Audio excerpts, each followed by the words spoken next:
Արդեն մեկ ամիս է, ինչ Հայաստանում գործում է կենսաթոշակների պլաստիկ քարտի միջոցով ստանալու կամ այլ կերպ ասած կենսաթոշակային քարտի ներդրման գործընթացը։ Թոշակառուների եւ բանկային մասնագետների կարծիքներն այդ գործընթացի վերաբերյալ չեն համընկնում։ Միակ ընդհանուր կարծիքն այն է, որ նոր տեխնոլոգիաներից օգտվելը որոշակի դժվարություններ է ստեղծում տարեցների մոտ։ Իրան կբարձին Բերինգտները մեզ կդան մենք արժան։ Նրանք այնպիսի սերունդի ներկայացուցիչ են, որոնք դժվարանում են այդ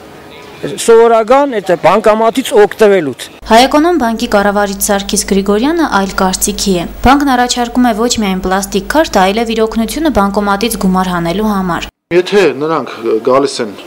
բանկոմատից չեն կարողանում օգտվել, մոտենան մեր գանձապահին, գանձապահը իրենց փոխարեն այդ ամբողջ միայն իրենք կոդը պետք է ասեն, գանձապահը մնացած բոլոր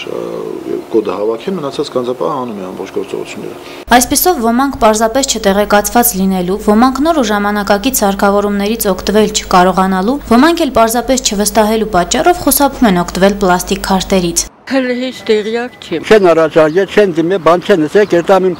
դրկուկով է թոշակը կստանամ,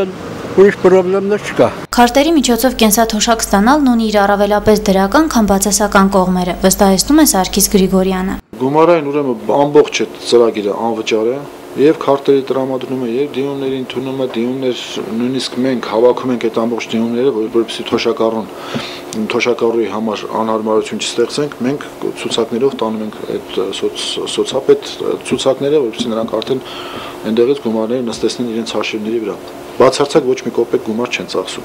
Հայտնի իրականություն է, նորամուծությունները դժվարությամբ են ընդունվում հասարակության ու մանավանդ տարեց մարդկանց կողմից, բայց բանկային մասնագետների վստահեցմամբ մի քանի տարի անց արդեն պարտադիր բոլոր կենսաթոշակառուները կօգտվեն պլաստիկ քարտերից։ Շուշանա Գրիգորյան, Մարտուն Գրիգորյան, Գալանյուս։